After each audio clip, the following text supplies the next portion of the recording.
I just love this time of year. It seems as if the whole world is telling us to slow down, relax. The days are cooler and shorter. The nights are longer.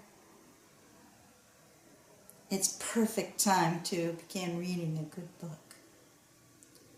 Tonight I'm going to read for you the first chapter of my new novel, Western Witches and Warlocks, A Journey into Eternity.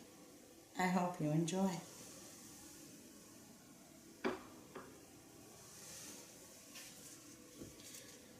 Sheena busily ran around the house preparing supplies for the trip. The list! Where is the list? She asked in a panic. Here it is, Sergio said soothingly. I don't know what I'd do without you, Sheena stated emphatically. She looked over the list and checked to be sure everything they needed was there on the table or in the box. Finally, convinced she had not forgotten anything, she nodded to Sergio. He took the supplies to his 1980 Ford Cobra. He knew she loved driving the car as much as he did, so he handed her the keys when she came out of the house. Sheena smiled and kissed him on the cheek. She skipped over to the driver's side and shouted, "Let's go!" Lisa climbed into the back seat with anticipation, wondering what the night held for them. This was the first time she would go to Rebel Hill. That evening, as they drove up the winding highway, Lisa began feeling a little uneasy. Something about this trip was wrong, but it was too late to turn back now. They were almost to the hill. The sun was beginning to hide behind the ridge they had just come over. As they turned onto the road that revealed an isolated hill, Lisa took in the view. It wasn't the tallest hill in the area, but the sides seemed sharp. The top of the hill looked almost rounded at the edges and flat in the middle. It stuck up all by itself in the middle of a small valley, splitting the valley almost in two. The valley was surrounded by a huge ridge that stood about 7,000 feet above sea level. The drop into this little valley was about 3,000 feet. Rebel Hill stood roughly 500 feet from the base of the valley to the top of the hill. It was covered with a forest mixed of blue oaks, pines, and a dense variety of shrubs. The valley was a grassy meadow which exploded with color from wildflowers this time of year. A couple of the blue oaks stood like lighthouses in the sea of flowers. The mountains surrounding the valley were more forested with ponderosa pine, incense cedar, white fir, and sugar pine. The sky was streaked with pink and orange. The scene nearly took Lisa's breath away. The air refreshed her senses with the light scent of pine and cedar intermingled. Lisa whispered, "How magnificent is God's creation!" Sheena shouted, "You haven't seen anything yet." "What could be more beautiful than this?" Lisa asked with wonder and the sound of awe in her voice. "Just wait," said Sergio with a big Cheshire cat grin. The trio talked about the area and the name of the hill as they drove down into the valley. Sergio knew the names of the ranchers that had homes here and on the west side of the hill. They ranched in the old family style. The Fergusons and Metcalfs split the valley, the west side of the valley, and raised cattle. Neither raised cattle on a large commercial scale. They both had small herds to provide for the local community need. During the summer, both families planted a garden, tended it, and harvested it together. The women canned together in the fall. The families also had businesses and homes in the Fresno Clovis area. During the winter, the ranches sat empty, often under a tranquil blanket of snow. Now, towards the end of May, the ranches were full of life. Children were playing in the yard. The smell of a barbecue dinner reached the road and made Sergio's mouth water.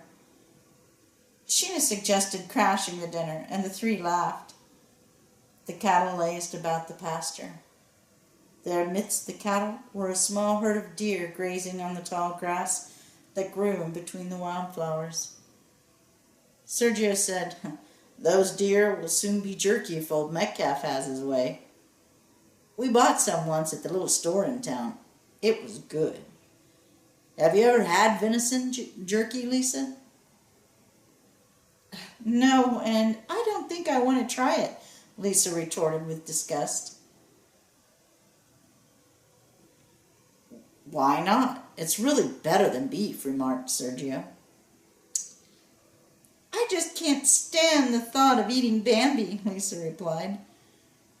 Sergio began telling Lisa about the Native American tribe that lived on the east side of the valley. The forest was home to a Wenatchee tribe. The tribe was known for isolationism. They did not want to interact with curious tourists. The turnoff for climbing Rebel Hill was about 100 feet before a sign that warned trespassers of the private reservation. The dirt road was the site of postcards. Oak trees canopied the road as far as Lisa could see. Just to the left sat a collection of 4 mailboxes. Rebel Hill was host to 4 homes which were not visible from the main road. Shortly after beginning the ascent, there was a smaller dirt and gravel drive that veered to the right. The road wrapped around the south side of the hill where the home was nicely tucked away.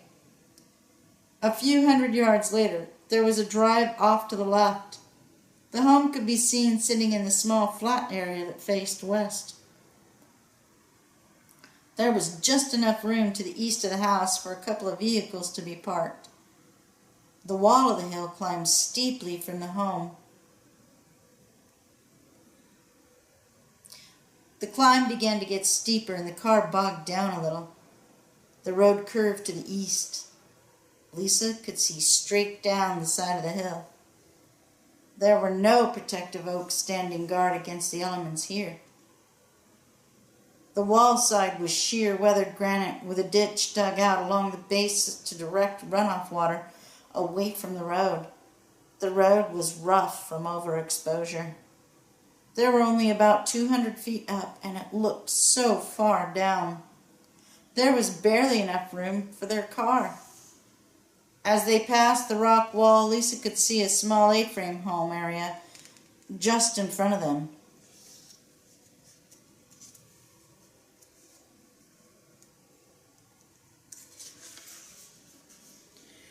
The road twisted around the north side of the hill, and suddenly, there before them was a road that was almost straight up. Sheena gunned the engine and then kept it steady at the higher RPM. Lisa was getting nervous as the back of the car was sliding to one side and then the next. Back and forth the rear swung as the car slowly climbed, tires slipping, sliding, then gripping. Slip, slide, grip. Slip, slide, grip, slip, slide, grip. The loose gravel loudly crunching as the car inched its way precariously up the 75% grade. Lisa's eyes were filled with fear. Sheena and Sergio had been up here several times and were used to it. They laughed as they looked back at Lisa. This was just the first of many firsts for her tonight. Sergio thought about the Mustang. He loved this car, but was thinking he should get a Bronco too. The Bronco 2 had just come out the year before. The four-wheel drive could make the trips up Rubble Hill a lot easier. Now that he was out of high school and working full-time, it would not take him long to save up for one. His parents let him keep all but $200 a month. Besides, replacing the tires on the Mustang was expensive. Finally, they reached the top of the wretched road and made a sharp right turn. Just a few feet away lay a large flat area. There was the desired destination. The flat on the top of the hill was perfect. They could see both valleys and over the low point of the surrounding ridge into a large valley floor between two different mountain ranges. Lisa was elated. She felt like she could see almost the whole world from up here. They had been right. This was a much more spectacular view. Lisa slowly turned around, taking it all in. Within half an hour, the sun had set. It became dark, and lights were coming on in the valleys below. Sheena began setting out the blankets. She sat Lisa's away from theirs against a large rock, but where Lisa could easily see everything that was happening. Their blanket she set in front of a small set of rocks, stacked to look like table legs. Sergio put the longboard on top of them and completed the table. Sheena carefully arranged the crystal oil lanterns. It was completely dark now. Sergio lit the oil lanterns and they knelt together in front of the homemade altar. The two of them began to chant and meditate. Lisa had never seen anyone worship outside of church before. Lisa felt a little strange being there with them, but she had been drawn to them from the first time they had met at school. And as she began hanging around them, she discovered they were different from almost everyone else she knew. There was a confidence that seemed unique about them. They weren't particularly interested or uninterested in anyone else around them. If you wanted to be around them, cool. If not, cool. The more she came to know them, she found out the thing that seemed to be behind all the difference was their belief in the spirit realm. They seemed to be in close relationship with the spirits. They knew things that no one else knew. They were able to do things that others weren't. Sheena had healed a sick cat, and Sergio could make objects lift off the ground. They said they would grow in strength as they got older, followed the spirits, and practiced more. Lisa looked over at them. They were humming some old-sounding tune she'd never heard before.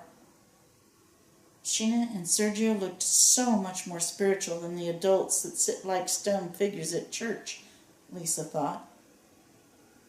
She began to look up at the sky. There were millions of stars, more than she'd ever seen anywhere else. They looked almost like they were close enough to grab. Praise you, God, for creating such a glorious sight. She wondered what it was all for. She'd heard all the Bible stories since she was a child. God created the stars and the earth for His plan, whatever that meant. Then He created people, and she wondered why. He had given us rule over the earth and everything in it. Why would He make everything so beautiful for us, she wondered. Suddenly, she was pulled back to what was happening there by an excited cry from Sheena. Sergio and Sheena were both about 2 feet in the air. They looked like they were lying flat, but nothing was under them. It was as if they were being held by gigantic hands, and she could almost see the spirit cradling them as if they were babies. They both seemed to be talking with the being, but not with their mouths. Their bodies, their minds, and their hearts were actively engaged. Lisa couldn't see what Sergio or Sheena could see. Sergio saw himself holding the Pegasus under its neck with one hand and petting it with the other hand. The Pegasus sent the thought into Sergio's mind, "Follow me, and I will lead you into a rich and exciting life." Sergio was a little unsure how now and questioned, "What would I have to do?" Pegasus reassured him, "I would never lead you into anything wrong for you." Sergio responded with a laugh of delight. "If you will ask for direction, I will guide you always. I will show you how to be a powerful person. I will draw people to you. I will give you great wealth," promised the Pegasus. Sheena was able to see herself getting on the back of the Pegasus and riding it over the whole earth. Before this, she'd only been on short rides. She was not leading it, however. She was fully submitted to where it would take her. She had given herself over to it, and now she was ecstatic. Her teacher had told her no one was ever able to get on the Pegasus and ride it anywhere. She knew this meant that she was special and would have a great deal more power than her teacher had. As Pegasus carried Sheena over oceans, mountains, and plains, it promised, "I will take you higher than anyone before you. You have a great future in store. I will make you the high priestess of my following. Everyone who wants to come to me will have to come to you. You will lead them and guide them. I will give you the world." It seemed like hours that they were floating in rapture with the Spirit. Lisa was getting a little frightened. She had always been taught that it was wrong to worship anyone but the Lord God Almighty. Yet she had never seen anything like this in even the most emotional of churches. She had heard of some of the Pentecostals talk about seeing visions or having dreams, but no one she knew had ever floated while they were getting these visions. She began to feel a presence with her there on the blanket and prayed, "Oh Lord, help me," with a half-hearted cry. There was a strong desire in her to experience what Sergio and Sheena had. She would never have come with them if she hadn't desired their confidence. Lisa felt as if a hand was on her back, and she heard pleading thoughts in her mind. "Come to me, and I will give you what you seek. I'll take you places you never knew, and I'll teach you the mysteries of the universe." The thoughts continued to wash over her. Again and again, Pegasus was calling to her. She finally gave in as to a persistent lover she no longer wanted to deny.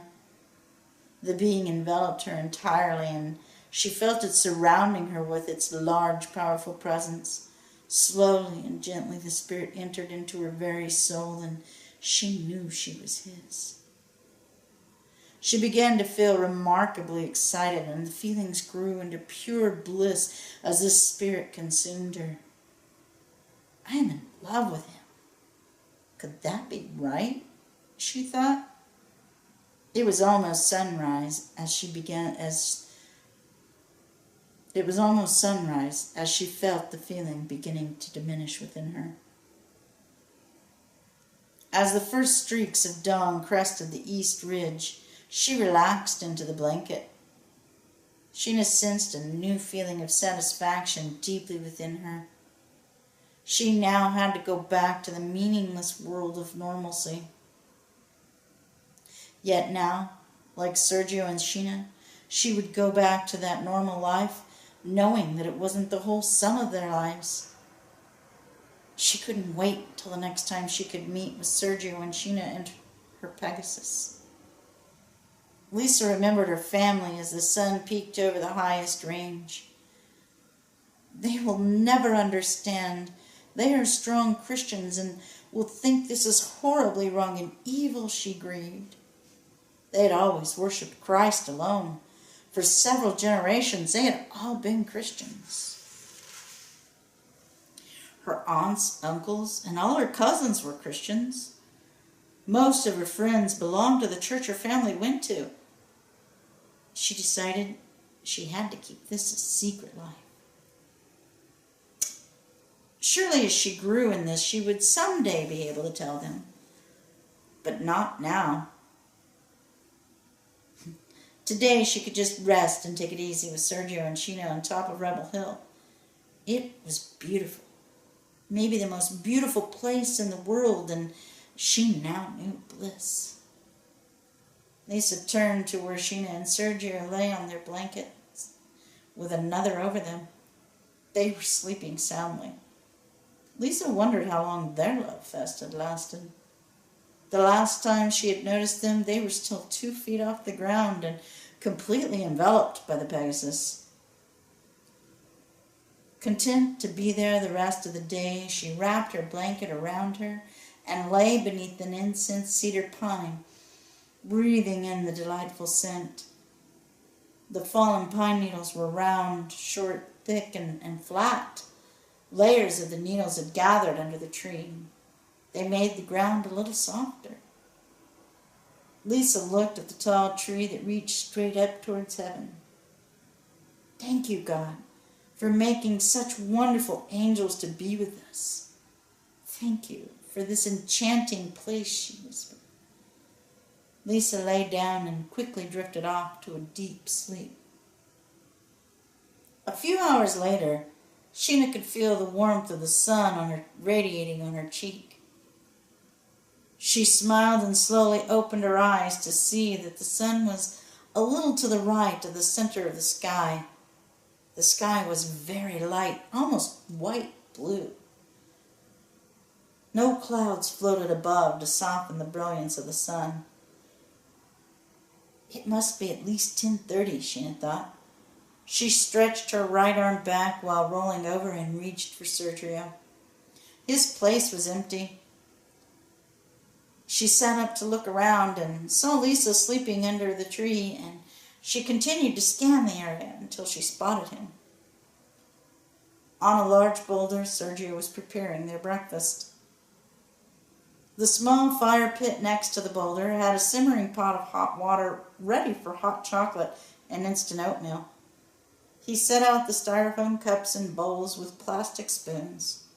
There, in the center of the rock, was a round, dark brown wicker basket full of Kayla apples that gleamed with the sunshine. Sergio's face mirrored the bright morning. She had not seen him so happy in several months.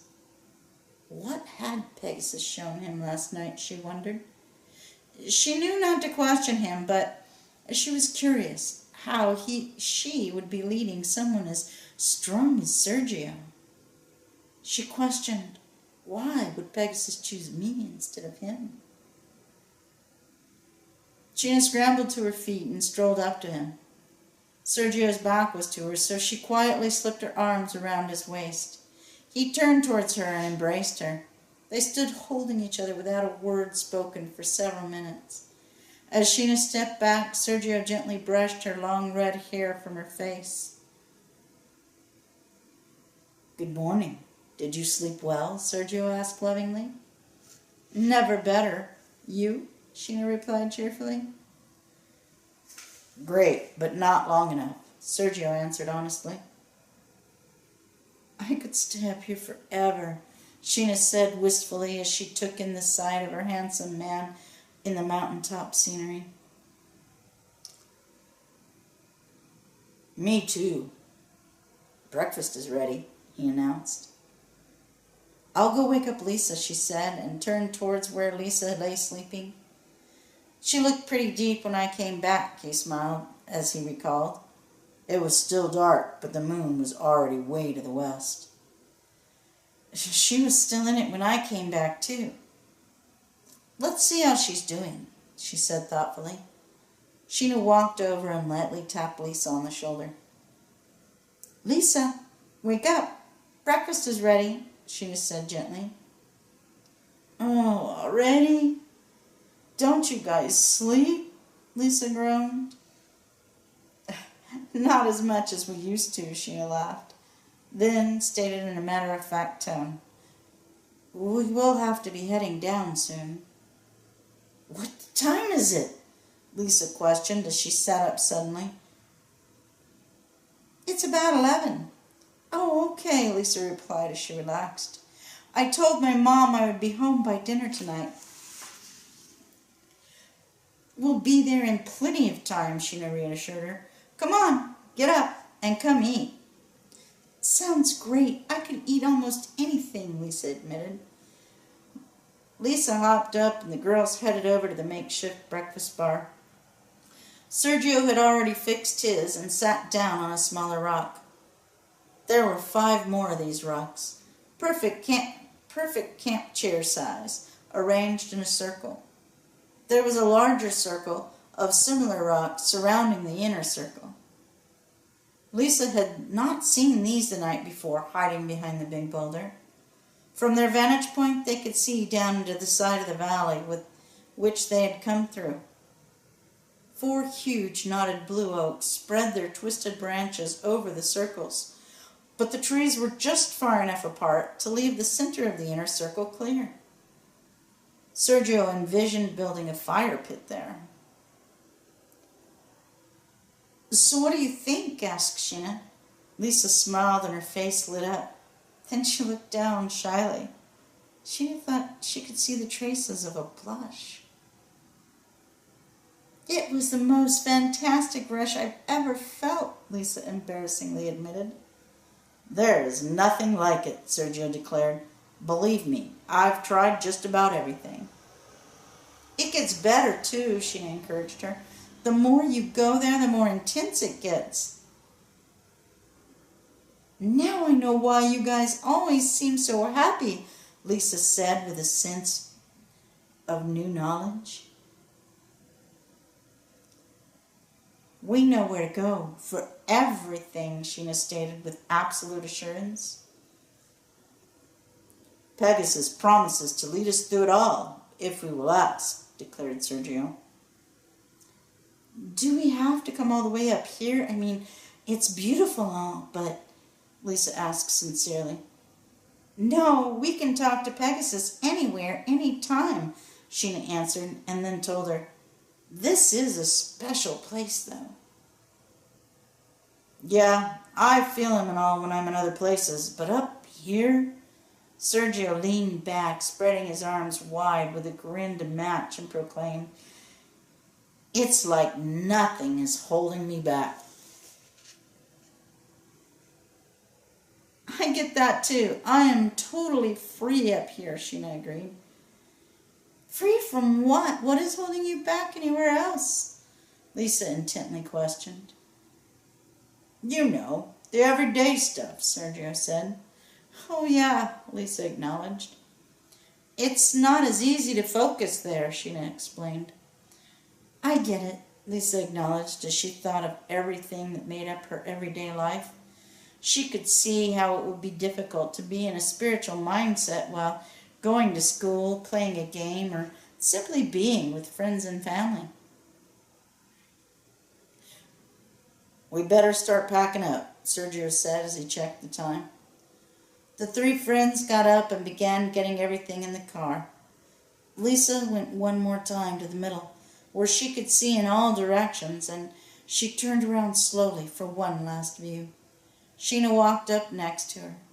Sergio then joined them, and they turned together, slowly, silently, taking in the beauty of this special place. Then, in unison, without speaking a word, they quietly went to the car. As Lisa and Sheena climbed in, Sergio started the car. They began the drive down, ready to go back to face the everyday. Sheena looked back at Lisa and enjoyed the look of contentment upon Lisa's face. Sheena thought back to the first experience with the spirit she could remember and smiled. She was only 6 years old. A bright light woke Sheena up. Sheena could tell by the slow, deep breaths of her sister, Morgan was soundly sleeping. There, at the end of her bed, stood a woman. The woman was the light that lit up the room. The rest of the room was still pitch black. Sheena became paralyzed with fear. She dared not move and draw attention to herself. She lay as still as she could, holding her breath, watching, waiting. The woman then looked into Sheena's fear-filled eyes with gentleness. Though no sound was heard, Sheena could hear the woman say, "Do not be afraid." The thought and the voice in Sheena's mind were soothing, but still she did not move. Suddenly, the woman was gone. "Wait, who are you? Don't go," thought Sheena. There was no response. Although she was a little disappointed, she was also relieved. Sheena slowly relaxed and went back to sleep. The next morning she thought to herself, it must have been a dream. She told no one about her dream. A few days later, Morgan asked her, Did you see what I saw last night?" "No, I was asleep. What did you see?" Sheena asked curiously. "I saw a woman with a child," Morgan replied. "Where?" Sheena asked with puzzled expression. "In our room, right by the foot of your bed," said Morgan with a serious tone. "You were just dreaming," Sheena exclaimed. "I was wide awake," Morgan declared emphatically with a hand on her hip. Then she explained, "I woke up because of the light." "What light?" Sheena questioned. She was more curious than she wanted to show. "The light from the woman and child. They were all white with light." "They seemed so nice," Morgan answered, as she remembered the pleasant experience. Sheena became pale, and Morgan knew Sheena had seen. Sheena became pale, and Morgan knew Sheena had seen something. Morgan prodded her for more. "What did you see?" "I thought it was a dream," Sheena said with shock. "What was a dream?" asked Morgan. "I saw the woman just like you described her," Sheena answered with surprise. "I thought you said you were asleep," Morgan challenged her with annoyance. "Not last night. Before. Only the child wasn't with her," Sheena admitted. "When?" asked Morgan with anticipation. "Oh, a few nights ago," Sheena explained. Then she seriously stated, "She spoke to me." "You heard her talk?" Morgan said with a tone of disbelief.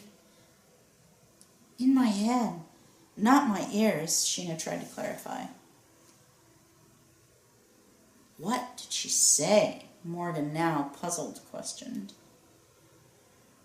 "She told me not to be afraid," Sheena answered honestly. Then she added as she recalled the meeting, "She had nice eyes, too." "What else did she say?" Morgan probed for more. "Nothing. She left," Sheena said with an unmistakable disappointment in her voice.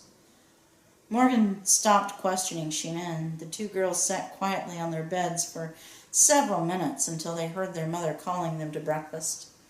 Neither of them talked about what they had seen in their room with anyone else in the family. As they walked to school, the two sisters talked again of their visitors. "Maybe they're angels," Morgan said. "You're probably right," Sheena agreed.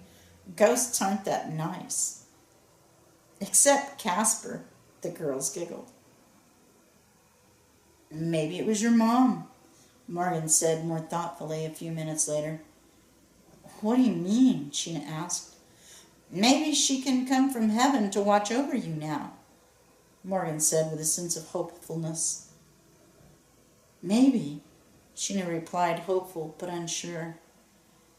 That must be why she stands by your bed and not mine, reasoned Morgan. Do you think so? Sheena asked, hoping for Morgan to be right. She really admired how smart Morgan was. She talked to you too, Morgan's reasoning continued. But were you really scared when you saw them? Sheena asked sincerely. A little, but she didn't talk to me, Morgan admitted, and then questioned. Didn't Mom and Dad tell you that your mother had a baby that had died? Yeah, they said the baby died before it was born. The baby was born dead, Sheena confirmed. Well, that is the one that looks like a child, Morgan continued, with self-assurance in her reasoning. You think so? Sheena said doubtfully. What else could it be? Morgan challenged Sheena to give her another explanation. You're right, Sheena agreed a few minutes later when she couldn't think of any other reason. Wow, my mom is watching over us. That's pretty cool, she declared. Yeah, really cool, agreed Morgan, as she took off running. Last one to the crosswalk is a rotten egg, Morgan yelled back as she bolted towards the crossing guard. Sheena yelled, Not me, and began running as fast as she could. She barely caught Morgan as Morgan reached the spot. The crossing guard smiled at the girls and said, Good morning. The girls both panted a greeting in return. They never really talked about the bright white lady or child again. With the simplicity of childhood, they simply accepted what had happened. Sheena often looked back to that memory with fondness and sadness. It was the beginning of a new and exciting world that she was privileged to be a part of. It was also one of the last meaningful memories of her sister, who died just a couple of years later. Her family had not been the same since. Sheena's thoughts jumped to the memories of times she tried to talk to friends about spirits. She had found that as she became older that not everyone could see the spirits. She had to be careful. Now, she was to find people the Pegasus led her to. She was to show them, teach them. Sheena looked over at Sergio. He had also known the spirits since he was a child. Their meeting must have been on purpose. It simply could not have been an accident.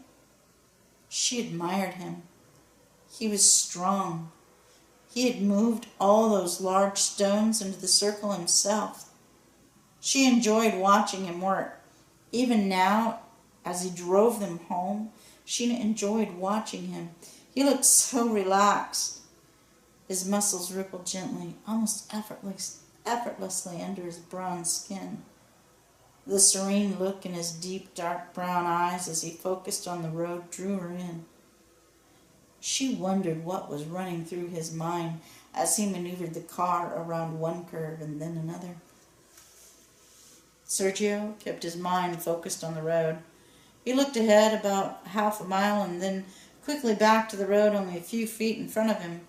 Occasionally he glanced in the rearview mirror, just in case, then back again to the distance. He loved to drive the windy mountain roads. It was a challenge to keep the ride smooth and not overuse the brakes. Sergio felt Sheena watching him. He looked over, smiled, and then looked back to the road. He thought, I am the luckiest guy in the world. With her reassuring smile, he knew that everything was right. He was glad the ladies were content and quiet right now. He didn't want to try to talk. He couldn't quit thinking about the night before. He was excited about the promises Pegasus had made to him. I will follow you, he thought. I will follow you anywhere.